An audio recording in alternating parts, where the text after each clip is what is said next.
자, 시작하십시다. 우리가 이제 전체적으로 보면 형사소송법 한 반쯤 왔어요. 내용상으로는. 그러니까 이제 수사가 끝나고 재판으로 넘어가는 과정이죠. 그래서 공소제기 하는 과정이고, 이제 공소를 제기했을 때 효과예요. 공소가 제기됐을 때 효과. 공소가 제기되면 수사가 끝나고 재판이 시작된다 그랬죠, 그죠? 그래서 이제 공소제기 효과 중에 가장 중요한 효과가 소송 계속이 발생한다 그런단 말이에요. 카이노트 72페이지라고 72페이지에 그런 그림이 그려져 있어요. 공소제기를 줄여서 기소라 그런다 그랬지. 공소제기를 줄여서 기소를 하게 되면 수사가 끝나고 재판이 시작되는데, 그러면 이 수사를 받던 피의자가 피고인으로 바뀐다 그랬죠, 그죠? 의심을 받고 있는 사람에서 법원 판사한테 고해 바쳐진 사람으로 피고인 개념이 되고, 피고인이 되면 피의자는 수사기관의 수사에 응해될 수사의 객체에 불과하지만, 이제 피고인이 되면 이제 대등한 당사자로서 소송을 받게 되는 소송의 주체로서의 효과가 있어요. 그래서 이제 그 피의자가 이렇게 피고인으로 바뀌고, 그다음에 사건이 수사기관 수정에 있다가 법원으로 넘어간단 말이야. 그거를 소송 계속이라고 그래요. 소송 계속. 소송 계속이라는 표현인데, 이 계속은 쭉 지속되다, 그 개념의 계속이 아니고 갖다 매달린다 이런 개념이에요. 수사기관의 수정이 있다가 법원으로 이제 사건이 계류가 된다 이런 개념이고, 그다음에 뭐 여러 가지 부수적 효과가 있죠. 기소가 되면 가장 중요한 효과가 이제 공소시효가 정제가 된다라는 이런 효과가 있어요. 그래서 그런 게 이렇게 조금 메모가 돼 있는데, 그 시험에는 잘 안 나오지만, 이쪽에가 그렇게 자주 나오는 파트는 아니지만 형사법은 굉장히 중요한 뼈대 되는 얘기예요. 그래서 이쪽은 시험과 관계없이 봐둬야 됩니다. 자, 그래서 거기 교재 259쪽에 공소제기 소송법상 효과 해가지고 세 가지 나오죠. 소송 계속이 발생한다. 소송 계속이 발생하면 법원은 이제 그 사건을 재판을 해야 되고 있고요.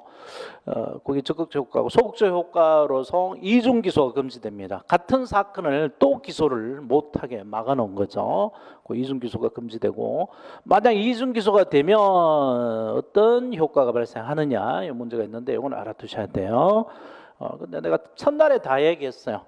같은 법원이 이중 기소가 된다. 첫날에 그 공소기각 결정 사유하고 공소기각 결정 사유, 공소 판결 사유, 이거 첫날 했는데, 뭐 그 첫날 강의 안 들은 사람 첫날 저 동영상을 보라 했잖아. 공소 결정 사유 어떻게 돼? 외우라 그랬는데, 시사 경범 이렇게 외우라 그랬지, 그지? 공소 판결 사유는 재판이 모이니까 다치고 고쳐, 제모 다치고 고쳐인데, 요 그 경합이 관할의 경합이고요. 한 개의 사건이 관할 법원이 여러 개일 수가 있어요. 그 관할의 기준이 각각 달라가지고, 그래서 한 개의 사건이 이제 그 법조문에는 관할의 경합으로 되어 있지만, 한 개 사건이 여러 법원에 이중 기소가 되는 상황이단 말이야. 그러면 먼저 기소된 법원이 그 사건을 계속 심판하고, 늦게 기소된 법원은 공소기각 결정을 해서 자기한테 기소된 사건을 끝을 내도록 돼 있어요. 그리고 공소기각 결정이 나면은 이 사건은 다시 기소를 못 하는데, 예외가 딱 하나 있었죠.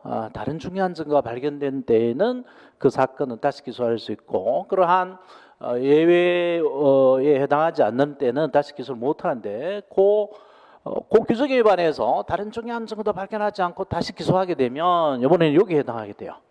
제모, 다치, 고체 여기에 해당하게 돼요.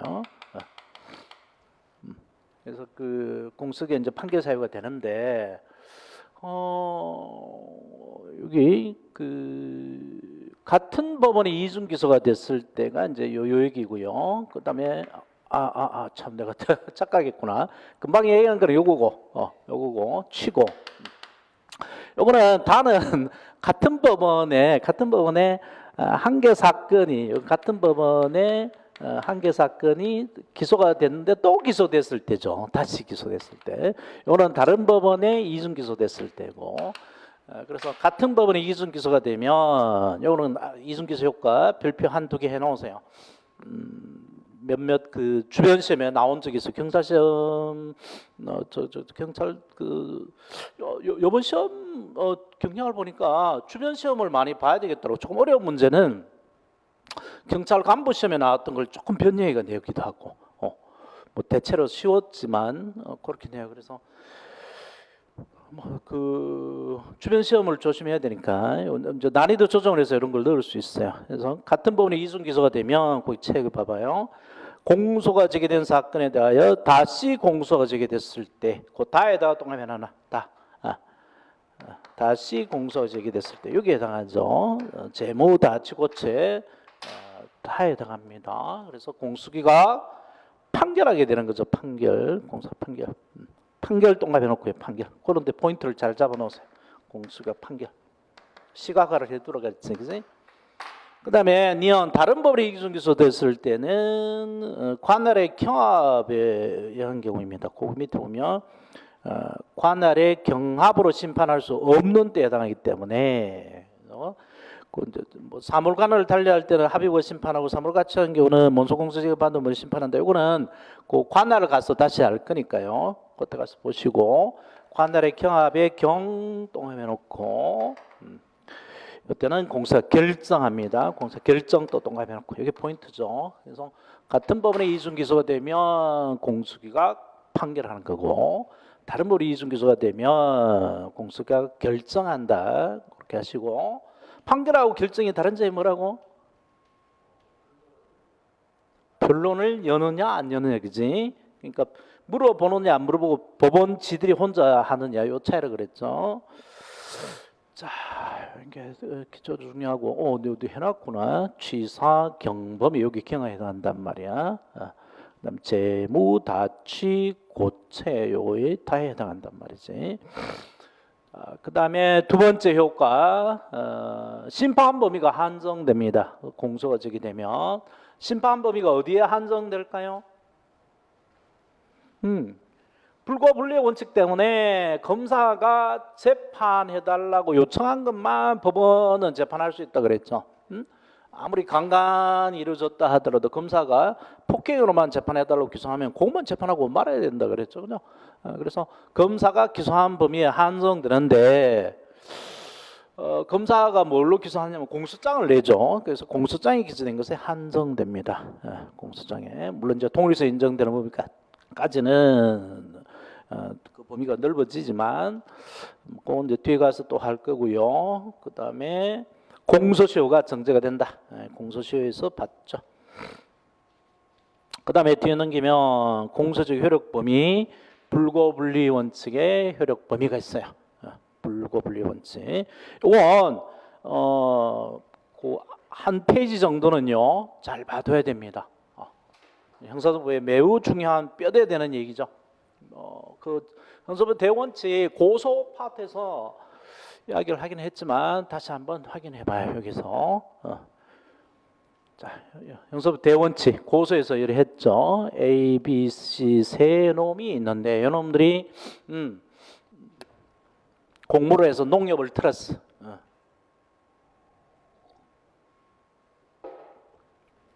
그러면 형사정법상 사건이 A 사건, B 사건, C 사건 세 사건이 있게 된다 그랬죠, 그죠? 세 개의 사건이 각각 별개의 사건이 된다 그랬어요. 세 개의 사건.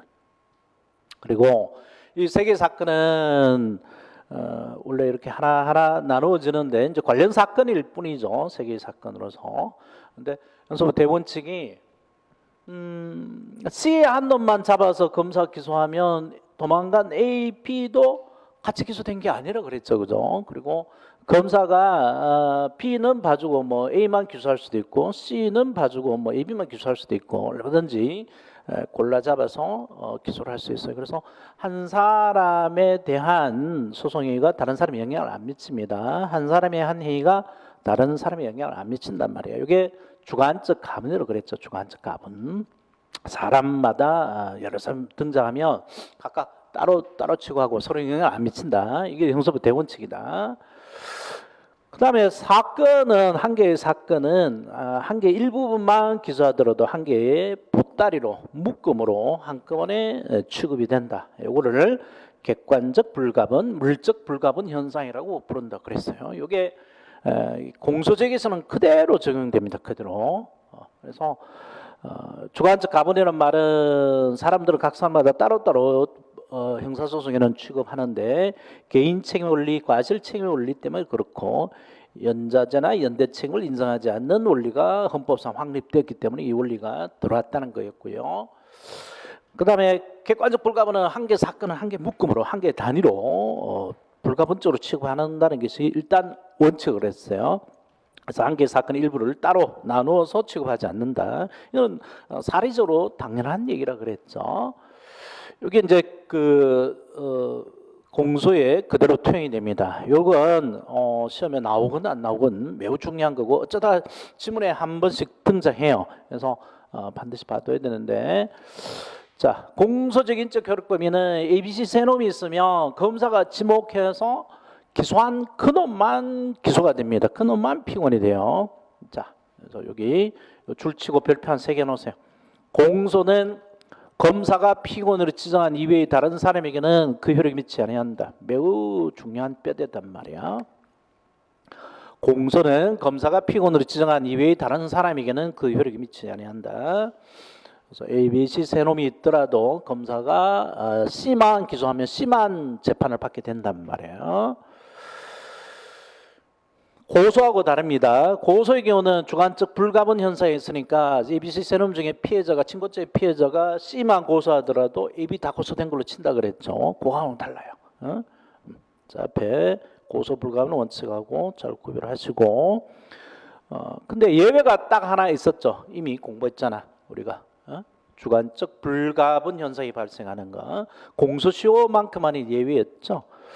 그래서 공소적 효력은 진보에 미치지 아니하며 공범 중 1인에 대한 공소적 다른 공범자 효력이 미치지 않는데 다만 공소적 정지 효력은 예외적으로 다른 공범자에게도 미칩니다. 매우 중요한 예외고요. 그 다음에 공소적인 이제 물적 효력 범위, 객관적 범위, 객관적 불가분이라고 그랬잖아요. 객관적 불가분. 그래서 이것도 별표 한 3개 달아놓으세요. 범죄 사실 일부에 대한 공소는 그 효력이 전부에 미친다.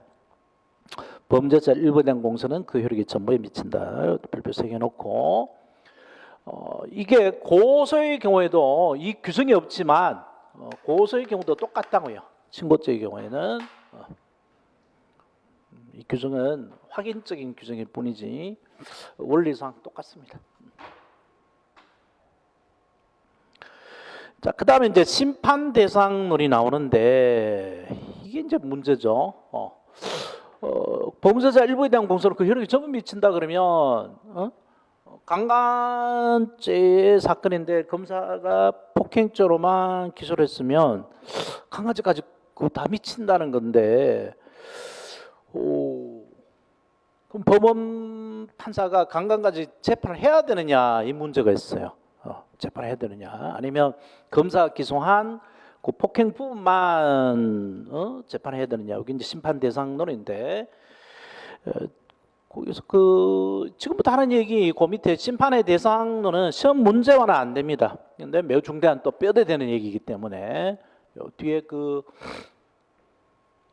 어디야 공소장 변경 부분 가면 또 한번 나오니까 이 얘기를 간단하게 할게요.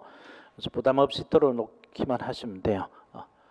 그래서 이제 공소 불가분 원칙이 이렇게 이제 객관적 불가분, 주관적 불가분 다 있단 말이야. 그래서 공소 불가분이 강간죄인데 그 고성 부분인 일부인 폭행으로만 공소를 지게도 강간 전체까지 다 미친다 이거고요. 공소 불가분은 주관적인 가분이라고 그랬죠. 고소 불가분이 아닙니다. 그래서 ABC 세 놈 중에 A만 모욕죄로 공소를 제기하면 A만 피고인이 되는 거죠. B씨는 안 되는 거고. 근데 고소의 경우는 다 미친다 그랬죠. 그죠? 그거 구별하고. 자, 그다음에 심판 대상 노 나오는데 여태까지 설명을 그렇게 해왔었죠. 공소장에 폭행죄로만 공소를 제기하게 되더라도 강간죄까지 공소적 효력이 다 미친다라고 설명했잖아요. 그지? 설명했는데 사실은 논쟁이 있어요.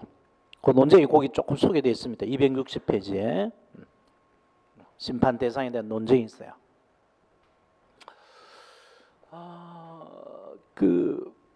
이제 역시 이게 영국, 미국하고 독일 제도상의 차이인데 독일은 누가 재판한다 그랬지? 직업 판사가 재판한다 그랬죠, 그죠? 그래서 뭐 사건을 조그만 거라도 갖다 주면 자기가 알아서 다 판단하기 때문에 이 사건의 공소장을 이렇게 써놔도 이게 강간인지 아닌지 법원 판사가 알아서 다 심판하겠죠, 그죠? 그래서 처음부터 이만큼이 다 법원의 현실 심판 대상이에요. 이 사건이 도대체 뭐냐라는 것을 직업 판사가 스스로 판단할 수 있습니다. 강간죄인지 폭행죄인지. 그래서 이 사건 전부 다가 법원의 바로 심판 대상이 되는데, 근데 영국, 미국은 심판을 그 법원 판사가 유죄 무죄를 판단하는 게 아니고 일반 시민인 배심원이 유죄 판단을 한다 그랬죠, 그죠? 그래서 검사가 공소장에 기재된 그 요것만 배심원들이 판단을 할 수밖에 없어요. 그래서 영국, 미국의 심판 대상은 공소장에 기재된 것에 하나입니다. 여기 하나고 독일의 판사들은 공소장에 기재된 것에 하나지 않고 그와 동일한 한 개 사건 전부 다가 심판 대상이 돼요. 그래서 그거를 이제 우리나라에 데리고 들어오면서 이제 논쟁이 그렇게 벌어진 건데. 그래서 처음부터 다 이거다 독일처럼 이 사건 전부 다가 우리나라 심판 대상이다 보는 것이 범죄사실 대상설 또는 공소사실 대상설이라고 그러고요. 검사가 공소에 기재한 거 요것만 심판 대상이다 보는 게 소인 대상설입니다. 소인이란 말이 소의 원인이고요. 분쟁의 대상이라는 거죠. 그래서 영국, 미국은 분쟁의 대상이 검사가 피고인하고 싸우는 대상이죠. 소송의 원이니까. 안 싸우면 합의해보면 재판 자체가 안 이루어지는 게 영국, 미국이니까요. 그래서 이거는 이제 미국의 심판 대상이고 여기 이제 영국, 미국의 심판 대상인데 한 사건 전부 다냐 아니면 한 사건 중에 공소장에 기재한 그 부분이냐 하나느냐에 대한 논쟁입니다.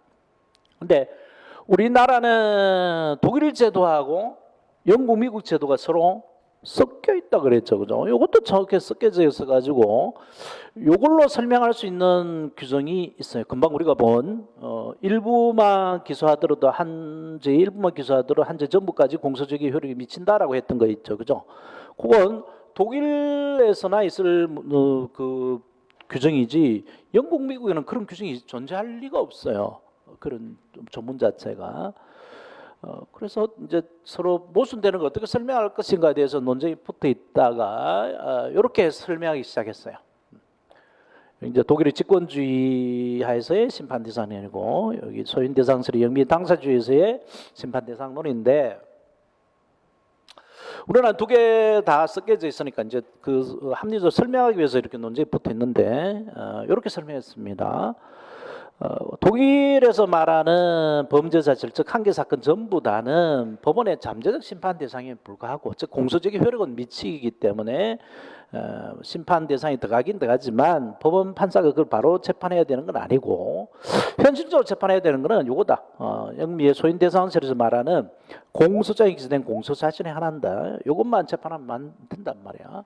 근데 재판하는 과정에서 검사가 마음이 바뀌어가지고 폭행죄로 기소를 했다가 강간죄로 바꿔서 처벌하려면 강간죄 새로 기소할 필요가 없죠. 공소적 효력이 미쳐 있으니까. 그래서 전전 심판 대상, 현재 심판 대상으로 바꾸기 위해서는 강간죄로 공소장만 바꾸면 된다. 이게 기소가 돼 있으니까.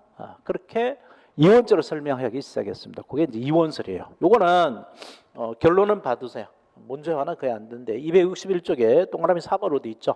그건 별표 놓고 별표 줄 쳐놓고 별표 하나 해놓으세요. 3번에 요 얘기죠. 자, 그러나 공소장에 기재된 공소 사실이 현실 심판 대상이고 검사 기소한 것, 그게 현실 심판 대상이고 그와 동일성 인정되는 범죄 사실 전부는 즉 한계 사건 전부는 잠재적 심판 대상이라는 이원설이 통설 판례이고요. 그러면 잠재 심판 대상을 현실 심판 대상으로 바꾸기 위해서는 뭐가 필요하다고 그랬죠? 공소장만 바꾸면 된다 그랬죠, 그죠? 공소장 변경. 그래서 이게 이제 이원설이 결론이고 이원설에 따르면 이런 결론에 해당하게 됩니다. 심판 대상론에서 거기에 그 요점에 정리되어 있는 건데, 그러면 폭행죄로 기소를 했는데 사실은 강간까지 있다. 이건 이제 강간죄라는 게 한계 사건이고 이걸 동일성이라고 표현해요. 동일성이 인정되는 범위까지는 다시 기소가 안 되지, 그지? 이중 기소 금지되고 그 다음에 공소제기 효력은 폭행죄로 기소했더라도 동일성 인정되는 한계 사건을 볼 수 있는 강간죄 부분까지 다 공소제기 효력이 미치는 거지, 그지? 그다음에 거꾸로 이제 말하면 강간죄로 공소장을 폭행해서 강간죄로 공소장을 바꾸면 공소장을 바꾸면 심판 대상이 되는데 이제 거꾸로 말하면 그렇게 공소장 변경해서 처벌할 수 있는 한계가 같은 사건인 범위 내에 동일성 인정되는 범위 내에서만 가능합니다. 이게 강간이 아니고 뭐 절도다 이런 별개의 사건인 경우는 공소장 변경을 할 수 없죠. 따로 새로 기소를 해야 돼요. 그래서 공소장 변경 한계가 되고 그 다음에 사실은 강간이었지만 폭행으로만 그 사건에 대해서 재판을 받고 나면 그 기판력에 미쳐서 다시 처벌할 수 없다 그랬죠, 그죠? 그래서 이 기판력의 범위도 동일성이 인정되는 범위 내의 하나입니다. 동일성 인정되는 범위까지 기판력이 인정이 돼요. 자, 그래서 이게 세 가지 같다는 거죠. 공소적 효력이 미치는 범위, 공소장 변경의 한계가 되는 범위, 기판력이 미치는 범위가 다 동일성 인정되는 범위까지로 한계 사건이 인정되는 범위까지로 이렇게 똑같다는 겁니다. 그래서 요 원리를 아시면 앞뒤가 연결되기 시작해요. 여기하고 뒤에 기판력하고 쭉 연결 계속됩니다. 계속 요 동일성 하나로 쭉 연결이 계속돼요. 자, 그래서 이제 요거를 가지고 요거를 이제 응용할 수 있는 문제가 바로 일제 일부 기소인데 일제 일부 기소를 허용할 거냐, 일제 일부에 대한 공소직을 허용할 거냐 이게 문제인데. 우리 법이 허용하고 있죠, 그죠? 그래서 논쟁이 있긴 있는데 뭐 시험에도 거의 안 나옵니다. 일부 기소를 허용할 건가에 대한 논쟁이 있는데 허용이 돼요. 판례만 별표 하나 해놓으세요. 판례만 262페이지. 일제 일부 기소를 허용하고 있다. 그래서 요거 아마 형법에서도 다룰 판례일 거야. 형법에서 다루는 판례인데. 하나의 이가 부작용, 직무유기죄와 자기명 범위 도피죄 구성력을 동시에 충족하는 경우인데 이게 뭐냐니까 옛날에 기무사 사령관이 있었어요. 기무사 사령관 있는데 이 사람이 그 병력 비리를 저지른 박원사라는 상사 위에 원사 있잖아. 이 사람을 잡아라라는 명령을 받은 사람인데 아예 범인을 도피시켜 줍니다. 도피 상함을 대주고 그래서 범인 도피죄를 저지르는 것과 동시에 자기가 이 사람을 잡도록 명령을 받는데 안 잡고 도피를 시켰단 말이에요. 그치? 그러니까 직무유기죄를 동시에 저지른 거지. 차이가 뭐냐면 도피죄는 자기고요. 직무유기죄는 부작이죠. 아무것도 안 하고 있었던 거죠. 형법에서 이거 다룰 텐데 자기하고 부작위는 자기가 크고 부작위 구조에 들어가 있다고 봐요. 자기 속에는 뭔가를 한다는 것 속에는 안 하는 게 들어가 있다고 본단 말이야. 그래서 이 범인 도피죄 속에 직무유기죄가 이제 들어가 있다 보는데 검사가 이걸로 기소를 합니다. 직무유기죄로 기소를 해요. 왜냐하면 여기 형량이 낮거든. 범인 도피죄보다. 그래서 이게 일제 일부 기소인데 일제 일부 기소를 허용할 것인가가 문제인데 허용한다는 거죠. 논리상 당연히. 왜냐하면 검사는 이 자체를 기소를 안 할 수도 있어요. 자기 옷벗을 강화하면, 그렇지? 그래서 뭐 기소 편의주를 취하고 있기 때문에 안 할 수도 있고 기소를 한다면 어느 범위까지 기소할지도 뭐 검사가 마음대로 판단할 수 있습니다. 기소 편의주의를 취하고 있기 때문에 그래서 뭐 그런 말은 없지만 이게 나와요. 하나이가 부작위본 직무유기죄와 자기본 범인도피죄 구성인걸 동시에 준수하는 경우 이거는 이제 자꾸 저 상상적 경합으로 착각하는데 상상적 경합 아닙니다. 요거를 형법에서 할 텐데 법조 경합이에요. 상상적 경합이 아니고 법조 경합입니다. 법조 경합이고 법조 경합 중에 뭐 흡수관계인지 보충관계인지 뭐 그런 거 있죠. 흡수관계. 그 형법에서 하세요.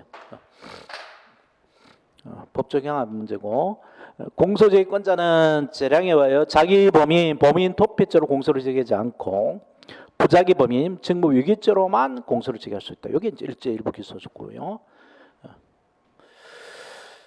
자, 그다음에 고소 없는 친고죄 일부 기소형 문제가 있는데 이거는 이제 그 친고죄가 거의 없어져 버렸기 때문에 뭐 거의 모르셔도 됩니다. 그래서 옛날에 그 강간죄는 친고죄였는데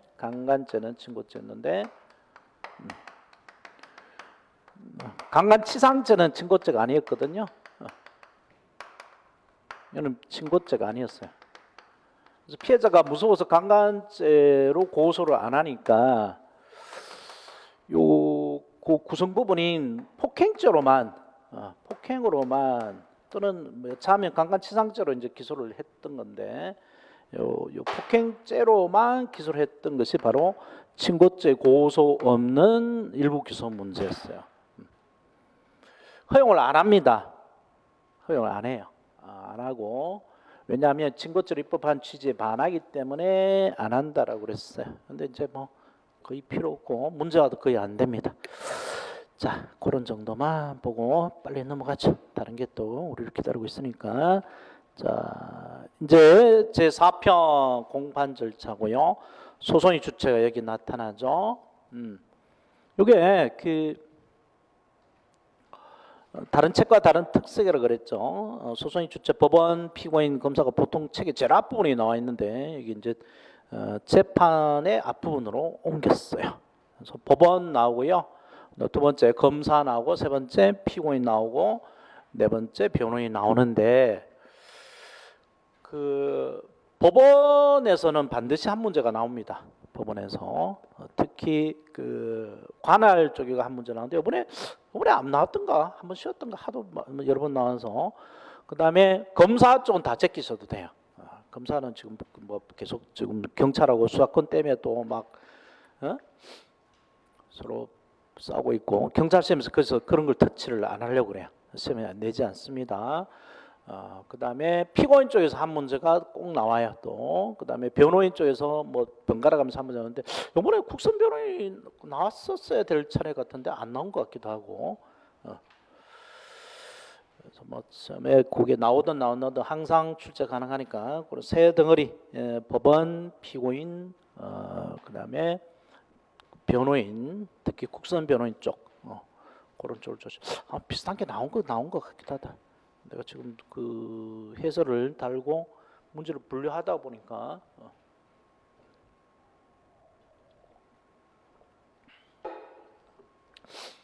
그래서 이제 소송의 주체, 소송의 주체는 그 심판의 주체인 법원하고요, 기소권의 주체인 검사하고 방어권의 주체인 피고인하고 이 세 사람이 소송의 주체죠.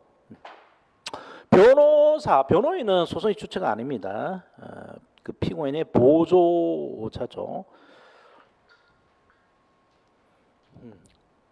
그런데 뭐 그만큼 중요하니까 피고인의 방어권을 보장하기 위해서 매우 중요한 존재니까 별도로 많이 이야기가 되고 있고 시험에도 나와요. 자, 그래서 먼저 이제 법원에 관한 얘기들을 쭉 보겠는데 그 법원의 의의와 종류에서 국법상 의미의 법원, 나라법이죠. 나라 법 체계상의 의미의 법원이 있고 이게 이제 우리가 일상생활에서 말하는 법원의 개념이죠. 형사소송에서 말하는 법원은 그런 의미의 법원이 아니고 소송법상 의미의 법원이에요. 소송법상 의미의 법원. 소송법상 의미의 법원은 단독 판사하고 합의부 판사로 나눠진다. 그걸 생각하시면 돼요. 여기 인천 같으면 인천지방법원 여기 주안에 있단 말이야. 주안에. 요 조안에 있는 인천지방법 이게 국법상 의미의 법원입니다. 조안에 인천지방법원에 가보면 다시 합의부 재판부 뭐 크게는 형사재판부, 민사재판부 이렇게 쭉 가사재판부 나오겠고 형사, 민사 있고 요 합의부 단독 이렇게 있다고. 요겁니다. 요게 소송법상 의미의 법원이에요. 형사소송에서 말하는 법원은 합의부 재판부, 단독판사 재판부를 가리키는 겁니다. 그래서 여기다가 이제 기소를 하게 되면 그 사건이 기소된 법원의 입장에서 보면 소송을 받은 법원이죠. 그래서 수소 법원이라고 그러죠. 수소 법원 첫날에 얘기했던 거예요. 그다음에 그 구성원인 재판장, 수명법관, 수탁판사, 수임판사 개념이 나오는데 수임판사는 수소법원하고는 관계가 없다 그랬죠. 독립된 판사입니다. 수임판사 개념 이렇게 봐두고 자 그다음에 뒤에 넘기면 관할이 나와요. 관할. 아이고 이거 그림이 다 깨졌구나. 여기 가정법원, 중앙지방법원, 서울고등법원 이렇게 있단 말이에요. 관에 다시 단독 합의 이렇게 세세한 재판부가 있는데 그 재판부를 형사소송법에서 말하는 법원이라고 한단 말이야. 이 그림이 다 깨졌네. 자, 법원의 종류가 그런 거고요. 그 다음에 관할 나오는데 관할에서는 한 문제 나옵니다. 조금 어려워요. 기초 개념이 차곡차곡 쌓여서 가야 돼요. 쌓여서 나가야 되니까 이쪽 잘 해둬야 됩니다. 한 문제 반드시 나오고 시험에 나오든 안 나오든 또 이거 모르면 또 형사법 진행이 안 돼요.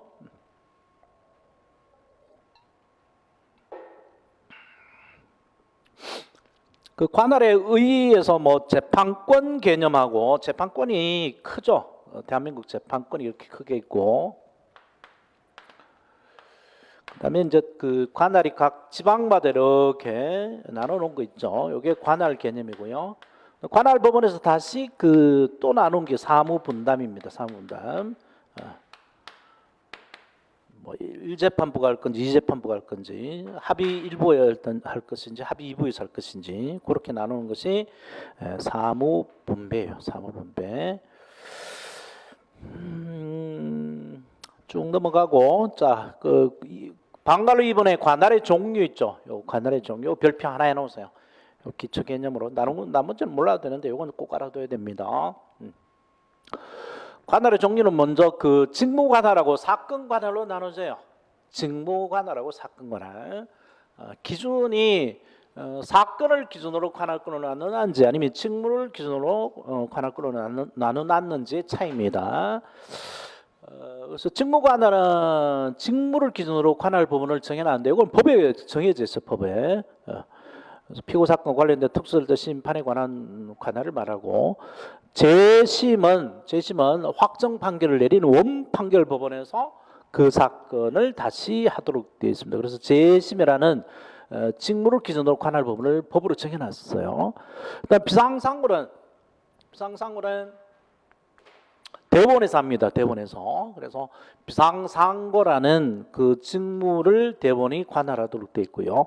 재정신청이 어디 가서 한다 그랬나? 재정신청? 고등법원에 가서 한다 그랬죠. 그죠? 고등법원. 그래서 또 고등법원 관할도 되어 있고 이건 법 조문의 해석에 따라 이제 다 되어 있는 거니까 별 뭐 문제가 없어요. 구속 적부심사 이런 것도 별도의 관할 법원이 담당합니다. 그래서 오늘 별 문제가 없고 우리가 지금 공부하는 거는 사건마다 관할 법원을 찾아가야 될 사건을 기준으로 한 사건 관할이 문제예요. 인천지방법원에서 뭐 살인 사건이 일어났다. 인천 동구인가 남구인가 미추홀그룹 이름을 바꿨다며 다시 여기에서 살인이 일어났을 때 이 살인 사건에 대해서 어느 법원이 담당할 거냐 이게 이제 사건 관할입니다. 사건 관할. 그래서 사건 관할은 사건을 기준으로 다시 관할 법원을 찾는 건데 두 가지가 있어요. 법정 관할하고 재정 관할 두 개가 있습니다. 법정 관할은 법으로 정해놓은 관할이죠. 법 규정이 정해놓은 관할. 그다음에 재정관할은 재판으로 정해지는 관할, 법원이 정해주는 관할이고, 이거는 법으로 정해놓은 관할이고요. 법정관할은 다시 세 가지로 나눠지면 두 가지로 다시 나눠져요. 법정관할은 고유관할하고 고유관할하고 이제 그 고유관할권을 가진 사건이 관련 사건이기 때문에 관할권을 가지는 관련관할 두 가지가 있습니다. 그래서 인천 남동구도 따로 있나? 남동구라고 돼 있지.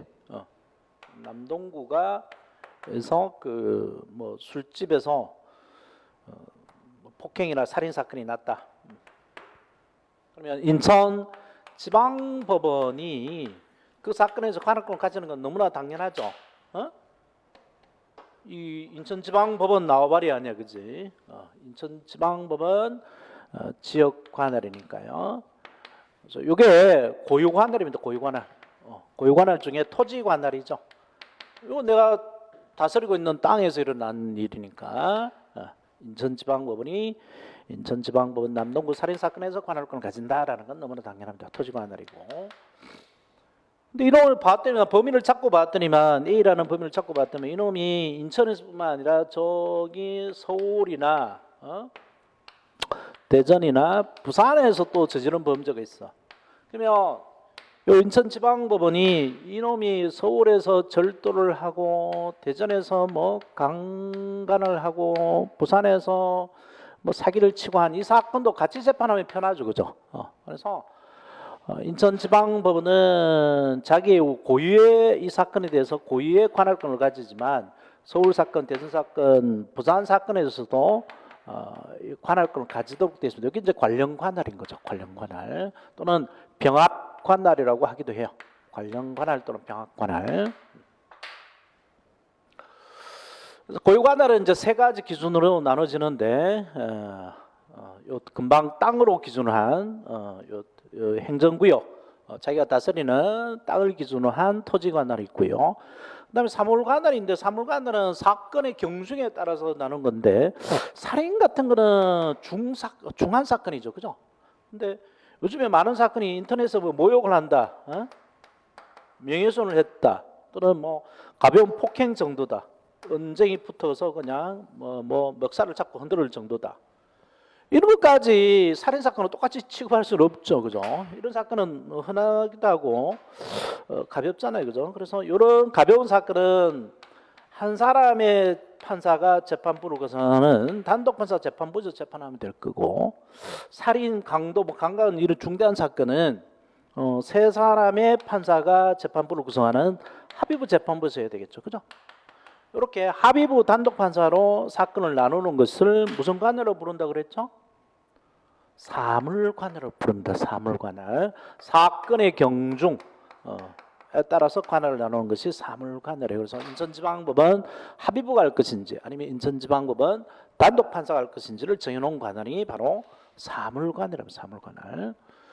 그리고 여기서 만약에 사형이 선고됐어. 사형이 그 어린애 둘이 유괴해가지고 놀이터 유괴가 죽인 애 18살짜리 여자애 하나하고 뭐 21살짜리 여자애 하나 있었죠. 지금 어디 가서 재판 받는 거야? 하나는 소년이어서 그 20년 맞았고 하나는 뭐 무기징역 맞았잖아.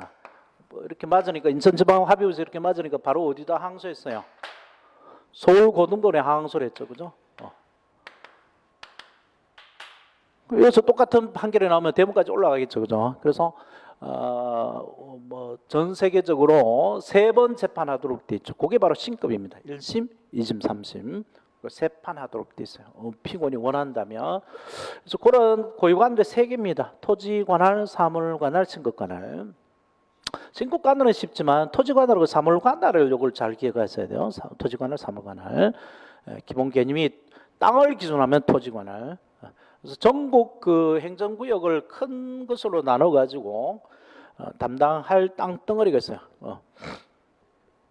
뭐 서울 같으면 한 대여섯 것으로 다시 나누죠. 서울 중앙지법, 남부, 서부, 뭐 동부, 북부 북부하고 의정부까지. 의정부 서울로 들어가나?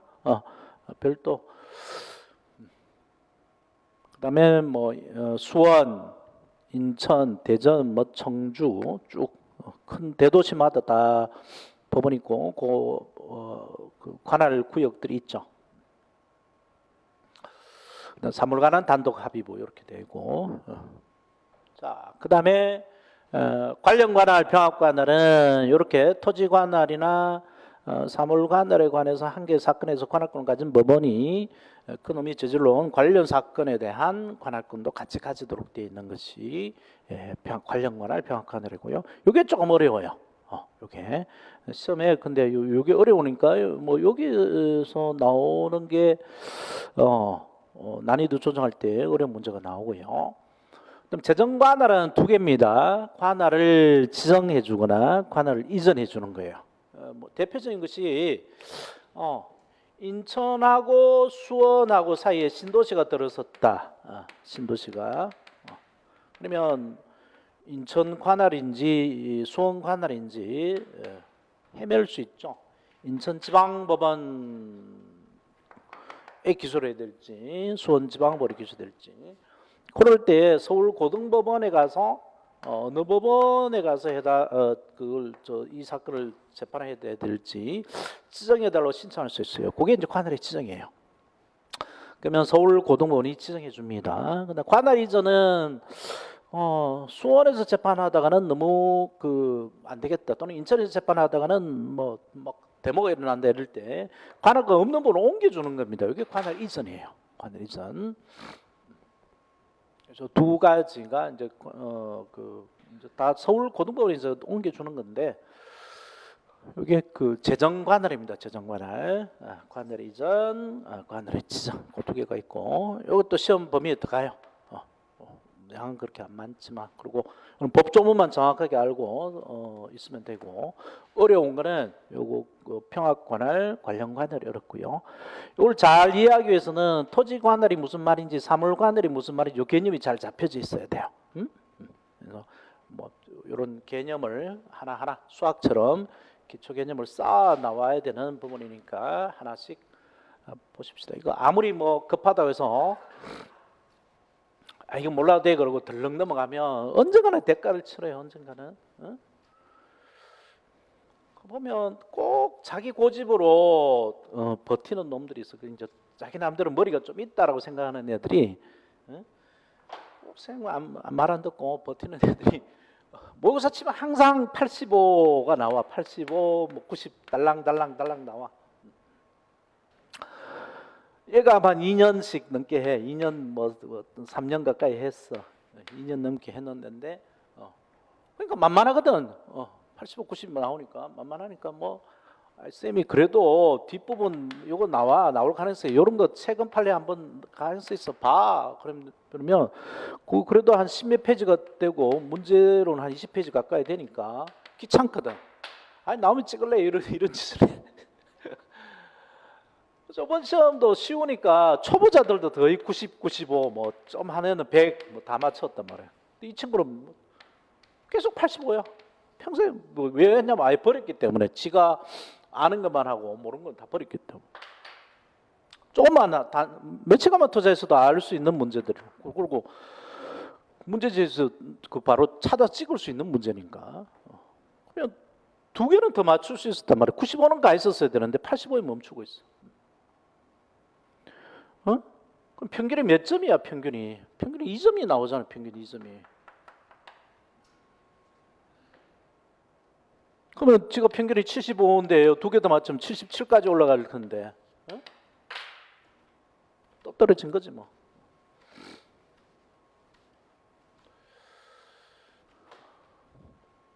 요 기초 개념 무시하지 마시고 봐두세요. 언젠가는 쓰이기 때문에 필요하단 말이야. 이게 흔들려 버리면 그 다음이 쌓이잖아. 머릿속에 생각 못하고 자꾸 외워만 나온다면 외워만 있다가 모양을 바꿔 나오면 틀린다고. 그게 한 과목에 한 개, 두 개. 내가 늘 이야기하는데 한 개, 두 개가 이게 크다고. 한 개, 두 개. 이게 합격을 좌우해요. 한 개, 두 개.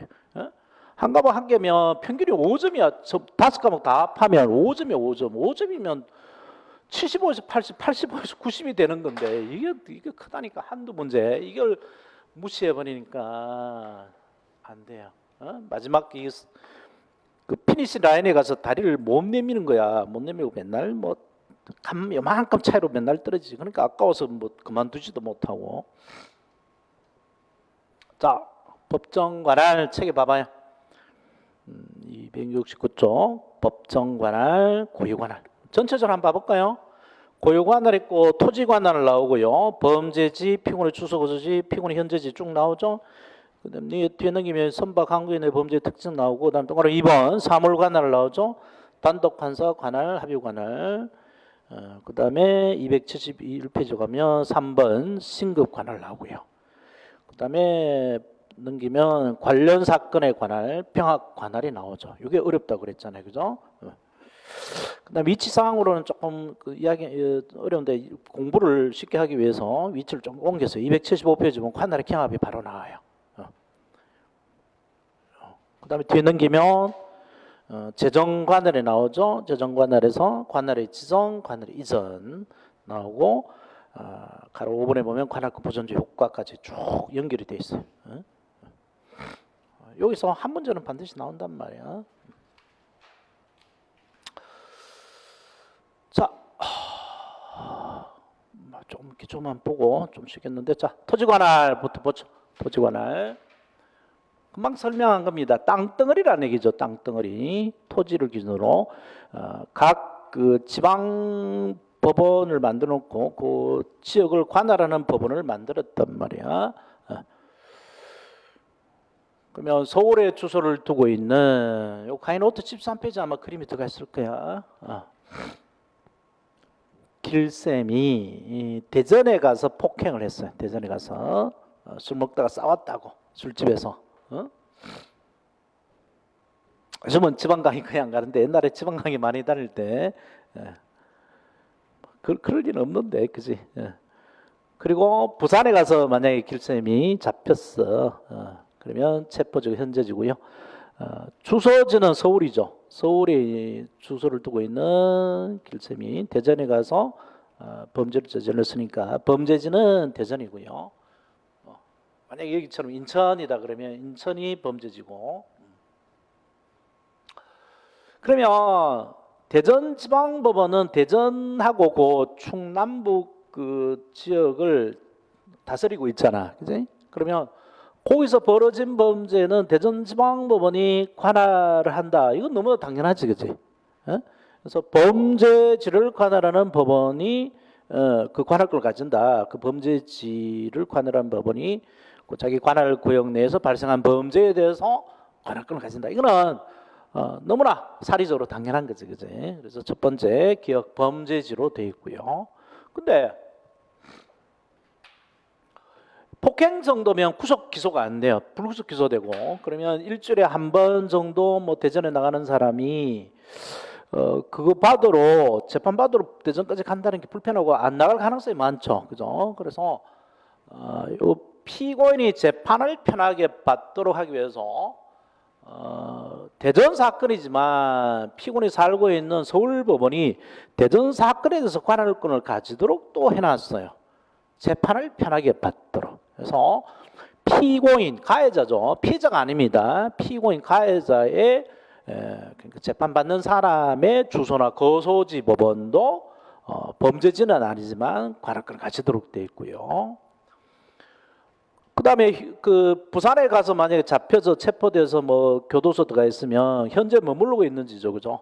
그래서 주소지도 아니고, 주소지라는 게 생활을 늘 하는 데를 주소지로 그래요. 생활을 늘 하는 데고, 결국 잠자는 데를 주소지로 보시면 됩니다. 잠을 어디서 하는지. 밥은 아무 데서나 먹을 수 있으니까 잠자는지를 이제 주소지로 보면 되는데, 부산에서 잡혔다 그러면 현재 잡혀 있는 체포 구속된지 요걸 현재지로 그럽니다. 그러면 여기서 대전 사건에 대해서 재판하면 편하죠, 그죠? 그래서 또 하나 피고인이 편하게 재판받도록 피고인 현재지도 관할권을 가지도록 돼 있어요.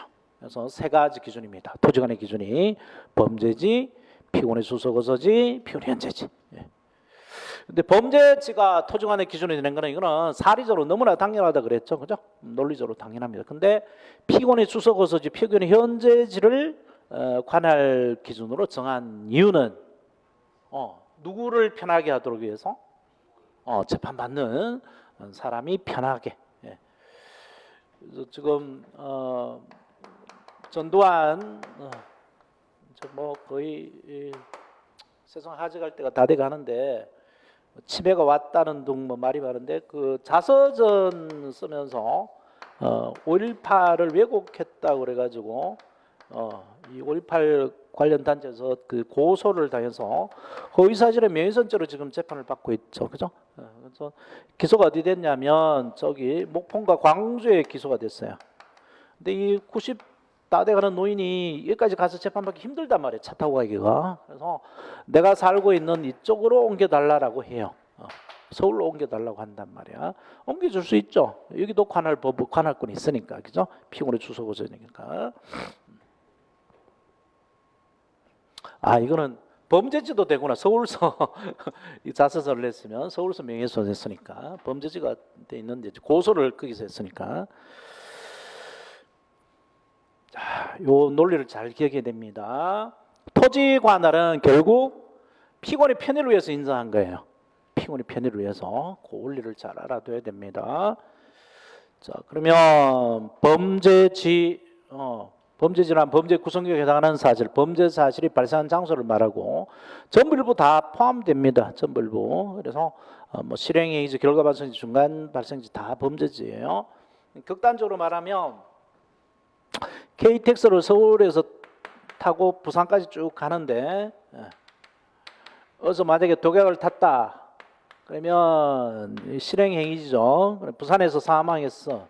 결과 발생지죠. 근데 지나가는 지 전부 다가 토지관할권이 다 있게 돼요. 지나가는 땅이.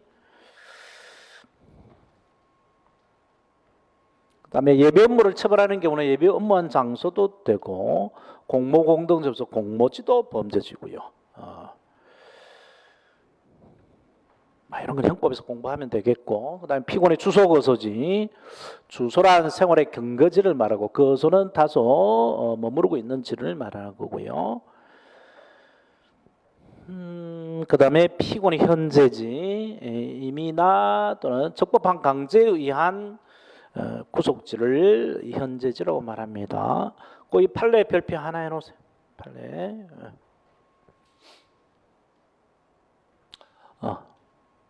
여기 현재지라고 하면 공소지 당시 피고인이 현재한 장소로서 임의한 현재지뿐만 아니라 적법한 강제인 현재도 해당한다. 자, 임의한 현재지, 적법한 강제인 현재지 줄 쳐놓고요. 이게 문제가 됐던 게 소말리아 해적들 저기 아프리카 동부 그래서 해적질을 하다가 잡혀왔죠. 우리나라에 잡혀왔을 때 부산 경찰서에 인계가 됐어요. 그러면 부산지방법원이 거기 잡혀온 자리 현재지죠. 부산지방법원이 현재지로서 관할권을 가지게 되는 거예요. 자, 그런 거니까 한번 읽어보시고. 자, 그 다음에 뒤에 넘기면 선박 항공인의 범죄가 있습니다. 선박 항공기. 이게 조금 이제 살짝 조금 어려운데. 선박이나 항공기의 국적을 어떻게 정하느냐 이게 있는데요. 선박이나 대한민국 땅에 이제 있는 선박은 대한민국 그 법이 적용되는 건 당연하고 대한민국 밖에 공해상에서 이제 벌어진 범죄입니다. 공해상에서 벌어진 범죄. 그러면 이 선박의 국적을 어떻게 하느냐 하면 선박에 달고 다니는 깃발에 따라서 국적을 정해요. 그걸 기국지라고 그럽니다. 기국지. 깃발의 국적지를 기준으로 하는데 그러면 우리나라가 들어갈 때는 대한민국 깃발 달고 뭐 중국 갈 때는 중국 깃발 달고 일본 들어갈 때는 일본 깃발 달면 되지 않느냐 이건데 근데 그때마다 뭘 검사할까요? 깃발 달고 들어오면 선원조회도 하겠고 그지? 세금 냈나 안 냈나 검사할 거 아니야 그지? 그래서 니네들이 선적이 어디 있냐 이렇게 물어보면 선적에 따라서 깃발을 달도록 돼 있단 말이야. 그러면 선적을 중국에 내놨으면 중국에 들어가면서 우리가 그 중국 땅에 세금 내놨다는 서류가 있어야 되잖아, 그지? 세금을 내놔야 돼, 세금을. 근데 나라마다 세금률이 다 다른데 전 세계적으로 세금이 가장 싼 나라가 어디냐 하면 파나마예요, 파나마. 그래서 우리나라의 한 배의 70% 가까이가 파나마 선적으로 돼 있어요. 파나마 깃발을 타고 다닌다고. 무슨 사고 나면 파나마 선적이라고 돼 있어요. 우리나라 배인데 우리나라 선원이 사고나 죽었는데 그 배의 국적은 파나마로 돼 있단 말이야.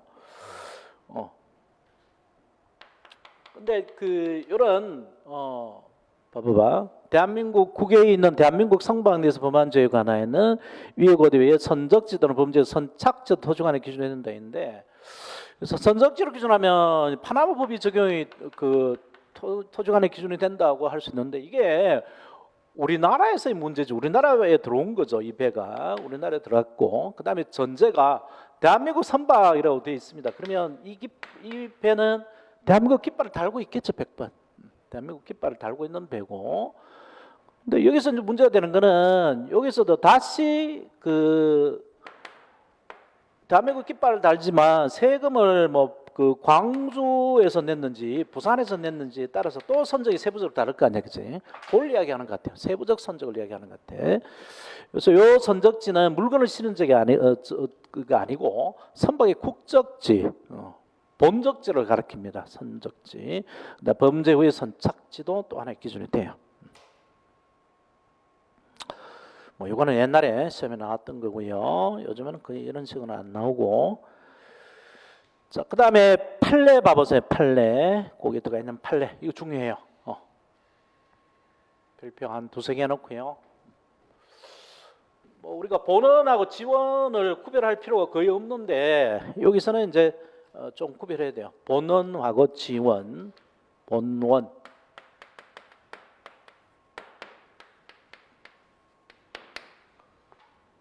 인천지방법원 본원이 있단 말이에요. 인천지방법원 본원. 수원지방법원 본원이 있습니다. 수원지방법원 본래원 있고, 지원은 회사로 치면 지점쯤에 해당하는 거예요. 지점. 그래서 수원 같으면 인천 같으면 인천에서 단원 지원? 이게 좀 가지를 낸 거죠. 지역적으로 너무 떨어져 있으니까 본원보다 인천지방법 지원하고, 수원지방법 같으면 수원에서 저기 안성 이쪽에가 조금 멀리 떨어져 있어요. 수원보다 하고, 그치? 그래서 지원 이렇게 돼 있단 말이야. 그러면 원래 땅에 있었던 게 이게 이제 일종의 분점을 낸 거하고 같으니까 요 땅에 요게 들어가 있죠. 100번 땅에 들어가 있으니까 여기에 사건이 안성에서 사건이 났으면 안성에서 사건 난 것도 당연히 수원지방법원 관할에 들어가는가, 이게 문제인데 그렇지는 않다는 거야. 지원 분점으로 했지만 요거는 분점한테 아예 땅덩을 떼준 걸로 봐요. 떼줬기 때문에 지방법원 관할 사건이 본원 관할 사건에 당연히 관할하고 있는 게 아니다는 겁니다. 자, 그 판례. 1심 형사 사건에 의해서 지방법 본원과 지원은 소송법상 별개의 법원이자 각각 일정한 토지 관할 구역을 나누어 가지는 대등한 관계가 있으므로 지방법원 본원과 지원 사이 관할 분배도 단순한 사무 분배에 그치는 것이 아니라 소송법상 토지관의 분배에 해당한다. 이거 노랗게 된 걸 줄쳐. 다 줄치지 말고 이렇게 요약을 해놓으세요. 지방법원 본원과 지원 사이 관할 분배도 소송법상 토지관의 분배에 해당한다. 사무 분담에 그치는 게 아니단 말이야. 그러므로 지방법원 지원의 1심 토지관에 인정된다는 사정만으로 당연히 지방법원 본원에도 토지관들이 인정된다고 볼 수는 없다. 자, 거기까지 하고 쉬었다 하자.